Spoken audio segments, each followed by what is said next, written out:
अस्सलामुअलैकुम। Welcome to confirm success YouTube channel. उम्मीद करता हूँ कि आप सब खैरियत से होंगे, खुश होंगे और सेहतमंद होंगे अपनी अपनी ज़िंदगियों में। तो आज के टॉपिक के बारे में देख लेते हैं सबसे पहले कि किस चीज़ के बारे में हम डिस्कस करेंगे आज की इस वीडियो में। तो सबसे पहले मैं आपको बताऊंगा कि फॉर्म फिलिंग किस तरह की जाती है, आईएसएसबी में किस टाइप के क्वेश्चन पूछे जाते हैं और क्या क्या होता है। और उसके बाद सेकंड हम बात करेंगे डॉक्यूमेंट्स चेकिंग इन आईएसएस के आईएसएस में कौन कौन से डॉक्यूमेंट्स चेक किए जाते हैं, कौन कौन से डॉक्यूमेंट्स की आपको ज़रूरत होती है।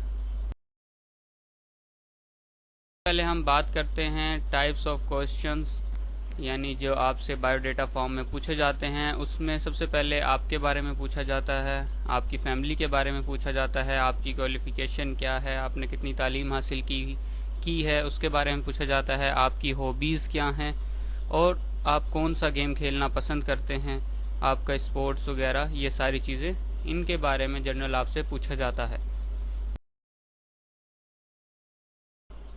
हम सबसे पहले बात करेंगे questions related to yourself पर। जो क्वेश्चन आपसे रिलेटेड होते हैं, तो सबसे पहले आपका नाम पूछा जाता है, आपने अपना नाम लिखना होता है, कंप्लीट नेम जो आपने अपनी मैट्रिक की मार्कशीट में लिखा हुआ होता है वो नाम लिखना होता है। आपको अपनी कंप्लीट एज पता होनी चाहिए कि आप कितने ईयर्स के हैं, कितने मंथ्स के हैं और कितने डेज़ के हैं। तो ये कंप्लीट आपको याद होनी चाहिए, पता होनी चाहिए। और इसके अलावा आपको अपना वेट याद होना चाहिए, पता होना चाहिए कि आपका वेट क्या है, केजी में भी और पाउंड्स में भी। और इसके साथ साथ आपको आपकी हाइट के बारे में पता होना चाहिए कि आपकी एग्जैक्ट हाइट क्या है, फीट्स में भी और सेंटीमीटर्स में भी। इसके अलावा आपको आपके प्रेजेंट एड्रेस, यानी जहां आप करंटली रहते हैं, वहां का कंप्लीट एड्रेस लिखना होता है। जो भी हो आपका एड्रेस वो कंप्लीट आपने लिखना होता है। इसके अलावा परमानेंट एड्रेस में जो आपके सीएनआईसी पर, आपके वाले साहब के सीएनआईसी पर जो मुस्तकिल पता लिखा होता है, आपने वो लिखना होता है, परमानेंट एड्रेस कंप्लीट लिखना होता है। इसके अलावा आपको अपना योर मार्शल स्टेटस बताना होता है कि आप मैरिड हैं, सिंगल हैं या शादीशुदा हैं या सिंगल हैं आप। इसके अलावा आपको टोटल इनकम पता होनी चाहिए घर की, और अगर आप खुद कोई जॉब करते हैं तो आपकी कितनी है। और आपको अपना ऑक्यूपेशन पता होना चाहिए, यानी अगर कोई जॉब कर रहे हैं तो आप अपना वो लिखें कि किस टाइप की जॉब है। और इसके अलावा ऑक्यूपेशन, अगर नहीं कोई जॉब वगैरह कर रहे तो ऑब्वियसली पढ़ रहे होंगे, तो स्टूडेंट हुए आप, तो आपने सिंपल स्टूडेंट लिख देना है। और अगर कोई जॉब कर रहे हैं तो आपको अपनी इनकम भी टोटल एग्जैक्ट पता होनी चाहिए वो भी, और साथ जो पूरे आपकी फैमिली की यानी पूरे घर की जो है वो इनकम भी पता होनी चाहिए आप। अलावा questions related to your family में, जो क्वेश्चन आपकी फैमिली रिलेटेड होते हैं उसमें आपसे आपके फादर और मदर का नाम पूछा जाता है, आपके फादर और मदर का स्टेटस पूछा जाता है कि क्या वो कोई जॉब करते हैं, यानी उनका स्टेटस या अलाइव हैं या डिसीज़ हैं, यानी फौत हो चुके हैं या ज़िंदा हैं, इनका ये स्टेटस पूछा जाता है। इसके अलावा फादर और मदर की आपकी इनकम पूछी जाती है। अगर फादर और मदर दोनों जॉब करते हैं तो दोनों की इनकम होगी, उनकी अलग अलग इनकम आपसे पूछी जाती है। इसके अलावा फादर और मदर का मैरिटल स्टेटस पूछा जाता है कि भाई मैरिड ही हैं, यानी मेरा कहने का मतलब ये है कि कोई तलाक वगैरह तो नहीं हुई या दूसरी शादी तो नहीं हुई। ये सारी चीज़ें पूछी जाती हैं। इसके अलावा फादर और मदर की एज पूछी जाती है, एग्जैक्ट एज जो होती है उनकी, यानी जो सीएनआईसी आपने सबमिट कराया होते हैं उनके अकॉर्डिंग जो एज बन रही होती है वो। उसके अलावा फादर और मदर का ऑक्यूपेशन के वो क्या करते हैं, अब फादर कोई गवर्नमेंटल जॉब करते हैं या सिविल जॉब करते हैं या अपना बिजनेस है, ये सारी चीज़ें पूछी जाती है। और मदर का भी सेम यही है, और या हाउस वाइफ हैं जो मदर का ऐड हो जाता है। इसके अलावा your brother and sister qualification, आपके भाई बहनों की क्वालिफ़िकेशन के बारे में पूछा जाता है कि कितने पढ़े लिखे हैं आपके बहन भाई हैं कितने, और क्या उनकी क्वालिफ़िकेशन है, कौन सी क्लास में पढ़ रहे हैं, ये सारा पूछा जाता है। और उनका ऑक्यूपेशन क्या है, अगर बड़े होंगे आपसे तो ऑब्वियसली या तो पढ़ाई कर रहे होंगे या कोई जॉब कर रहे होंगे, तो उनका ऑक्यूपेशन पूछा जाता है। स्टूडेंट हैं, कोई जॉब कर रहे हैं, ये सारी चीज़ें पूछी जाती हैं। उसके बाद योर स्पाउस नेम क्वालिफ़िकेशन, यानी आपकी वाइफ, अगर आप मैरिड हैं तो आपकी वाइफ का नाम, आपकी वाइफ के क्वालिफ़िकेशन के कितना पढ़े लिखी हैं और उनका ऑक्यूपेशन क्या है, वो क्या करती हैं और उनकी इनकम क्या है अगर कोई ऑक्यूपेशन हुआ तो। अगर हाउसवाइफ हुए तो उनकी कोई इनकम नहीं होगी। और इसके अलावा your relatives in arm forces के भाई आपका कोई ब्लड रिलेटिव में आपके अंकल, कज़न, रियल कज़न्स या रियल अंकल्स वगैरह जो होते हैं आपके, वो इंक्लूड हैं। तो इनमें यानी अगर आपका कोई आर्म फोर्सेस में है, आर्मी, नेवी या एयरफोर्स में कोई है, तो आपने उनका मेंशन करना होता है, उनका रैंक क्या है, वहाँ पोस्टिंग हुई है, ये सारी चीज़ें, और उनका जो प्रॉपर जो फुल नेम है उनका वो भी बताना। इसके अलावा जो question related to your qualification, मैं पहले ही बता चुका हूँ क्वालिफिकेशन अब आपकी भी पूछी जाती है। आपका ग्रेड क्या है, किस ग्रेड से आपने मैट्रिक पास की है या ओ लेवल पास किया है, या डिवीज़न आपका क्या बना है, फर्स्ट है, सेकंड है, थर्ड है, ये इस तरह आपके मार्क्स कितने आए हैं, टोटल कितने थे और आपने कितने गेन किए, ये सारी चीज़ें पूछी जाती हैं। मीडियम पूछा जाता है आपसे कि आपने इंग्लिश मीडियम में पढ़ा है या उर्दू मीडियम में पढ़ा है।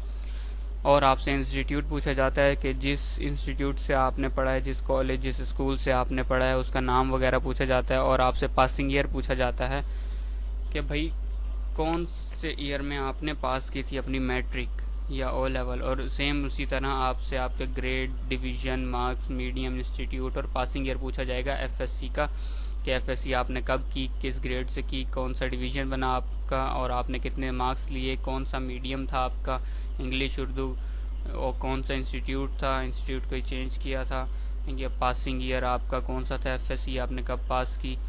और सेम अगर आपने कोई हायर क्वालिफिकेशन अगर की हुई हैं तो आपसे उस बारे में पूछा जाता है कि आप अपने कंटिन्यू की हुई है, आपने अपनी स्टडीज़, आपने कहीं यूनिवर्सिटी में एडमिशन लिया हुआ, तो इन सारी चीज़ों के बारे में आपसे पूछा जाता है।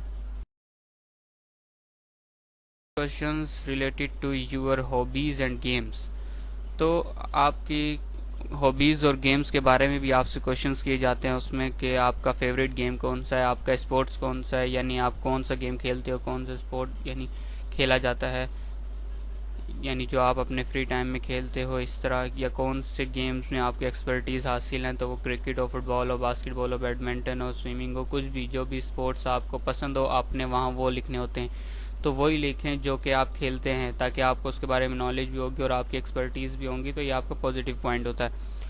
और इसके अलावा आपके हॉबीज़ और इंटरेस्ट, यानी आप अपने लिए फ्री टाइम में क्या करते हैं, बुक यानी जो भी आप काम करते हो, बुक रीडिंग करते हो, म्यूज़िक सुनते हो, कुकिंग करते हो, शूटिंग करते हो, मोबाइल यूज़ करते हो, कंप्यूटर यूज़ करते हो, और कुछ भी करते हो, ग्राफिक डिज़ाइनिंग, व्लॉगिंग, जो कुछ भी करते हो आप अपने फ्री टाइम में, आपने वो लिखना होता है। और वही लिखिएगा जो आप अपना करते हैं, ना कि किसी दूसरे का सुना के लिख दिया कि भाई वो बुक रीडिंग करता है तो मैं भी बुक रीडिंग लिख देता हूँ। तो आपसे आगे काउंटर क्वेश्चंस भी किए जाते हैं इस फॉर्म से रिलेटेड ही, कि कौन सी बुक्स पढ़ते हैं, तो इस टाइप के। तो अगर आपने सच लिखा होगा तो आपकी बचत हो जाएगी। और वैसे भी आईसीएस भी सिर्फ सच्चे लोगों को सिलेक्ट करती है, मेरा नहीं ख्याल कि किसी झूठे को सिलेक्ट करेंगे वो लोग, क्योंकि वो फिर आगे मुल्क के लिए कोई अच्छा काम सर अंजाम नहीं देगा। अगर वो झूठ ही बोलता है तो वही चीज़ें लिखे जो कि आपसे रिलेटेड है, कोई झूठ लिखने की ज़रूरत नहीं है आपको इन चीज़ों में। अच्छा, इसके अलावा कुछ क्वेश्चंस होते हैं, आपसे पूछे जाते हैं कि भाई अगर आप नॉट रिकमेंड हो गए तो आप उसके बाद क्या करेंगे। तो इसमें आप जो भी करेंगे, जो आप सच में जो करने का आपका मूड हो वो लिखना है आपने, कि भाई अगर मैं नॉट हो गया तो मैं अपनी स्टडीज़ को कंटिन्यू करूँगा या मैं कोई जॉब ज्वाइन करूँगा, ये इस तरह की चीज़ें जो भी आपने करना हो आप वो लिखें सिर्फ। उसके अलावा आपसे एक इवेंट पूछा जाता है फॉर्म्स में। इवेंट में आपसे पूछ लिया जाता है माई फ्रीक्वेंट ड्रीम या एम्बिशन ऑफ माई लाइफ, इस तरह वाली चीज़ें आपसे पूछ ली जाती हैं। Earliest dream of my life, इस तरह वाली चीज़ें, यानी ये टोटली आपसे रिलेटेड होता है। इसमें कोई टेंशन लेने की ज़रूरत नहीं है कि मैं कहाँ से तैयारी करूँ इसकी, कहाँ से नहीं। आप इनिशियल प्रोसेस क्लियर कर आए हैं आईएसएसबी तक, तो लाजमी बात है आप में कोई ना कोई क्वालिटीज़ तो होंगी कि आप यहाँ तक पहुँचें। तो इसका मतलब आप ये चीज़ें बड़ी आसानी से कर सकते हैं, क्योंकि आप ऑफिसर बनने के लिए आए हुए हैं और ये चीज़ें तो फिंगर टिप्स से आपको आती ही होंगी। इसके अलावा ऐसे आपसे एक पूछा जाता है कि आपको एक टॉपिक दे दिया जाता है, आपने उस पर ऐसे लिखना होता है। तो कोई भी टॉपिक दे दिया जाए, ऐसे लिखना कोई इतना मुश्किल काम नहीं है, बड़ा आसान सा है। तो आपने ऐसे लिखना होता है कोई 500 वर्ड्स का, आपको टाइम दे दिया जाता है उसके लिए 30 मिनट, तो उस पर आपने कंप्लीट करना होता है अपना एसे। अलावा आप डॉक्यूमेंट्स चेकिंग इन आईएसएसबी के बारे में बात कर लेते हैं। तो जो डॉक्यूमेंट्स आईएसएसबी के लिए रिक्वायर्ड होते हैं या जो चेक होते हैं आईएसएसबी में, वो आपकी मार्कशीट होती है मैट्रिक की और एफएससी की ओरिजिनल, और आपका सर्टिफिकेट होता है मैट्रिक और एफएससी का ओरिजिनल, वो भी, यानी हर चीज़ ओरिजिनल रिक्वायर्ड होती है क्योंकि वहाँ उन्होंने सबमिट करनी होती है अपने पास। इसके अलावा अगर आपका सर्टिफिकेट वगैरह नहीं आया है तो आप, या आप होप सर्टिफिकेट पे अप्लाई कर रहे हैं, तो आपके पास आपका होप सर्टिफिकेट होना चाहिए ओरिजिनल, आपके पास आपका प्रोविजनल और करेक्टर सर्टिफिकेट होना चाहिए ओरिजिनल, और फोटोकॉपीज भी। और इसके अलावा एडिशनल डॉक्यूमेंट्स में आपके पास योर डोमिसाइल ओरिजिनल, यानी आपके पास आपका डोमिसाइल होना चाहिए ओरिजिनल भी और फोटोकॉपीज़ भी, और आपके पास आपका CNIC, अगर CNIC नहीं है तो बेफॉर्म होना चाहिए आपके पास ओरिजिनल ये भी, और योर वैक्सीनेशन कार्ड और स्लिप ऑफ सिंगल डोज, यानी कि भाई आपके पास अगर आपको दोनों डोज लग चुकी हैं तो आपके पास वैक्सीनेशन कार्ड होना चाहिए जो कि नादरा की तरफ से मिलता है। और इसके अलावा अगर आपको अभी तक सिंगल डोज लगी है तो उसकी जो स्लिप आपको मिली होगी या जो भी कार्ड मिला होगा वो आपके पास होना चाहिए, क्योंकि विदाउट वैक्सीनेशन कार्ड आपको अलाउ नहीं किया जाता कि आप आईएसएसबी में इन हों। तो ये अपनी चीज़ें संभाल कर रखनी होती हैं, ये डॉक्यूमेंट्स अपने चेक कर लीजिएगा। अपनी हर चीज़ को संभाल कर लेकर जाना, और संभाल कर लेकर जाना एक रिस्पॉन्सिबिलिटी शो करता है। आप लोगों का कोई क्वेश्चंस या क्यूरीज वगैरह है इस वीडियोस के बारे में, जिस जो मैंने इस वीडियो में बताया है, सब कुछ डिस्कशन जो भी मैंने की है, अगर इसमें अगर कोई आपको प्रॉब्लम है तो आप मुझसे वो कमेंट सेक्शन में पूछ सकते हैं। इसके अलावा खुश रहें और दुआओं में याद रखें। और अगर आपको मेरी आज की वीडियो पसंद आई हो तो इसे लाइक और शेयर करना ना भूलें, और मेरा चैनल सब्सक्राइब करें और बेल आइकन को प्रेस करें ताकि आपके लिए मेरी नेक्स्ट आने वाली वीडियोस हेल्पफुल साबित हो सके। Thank you so much.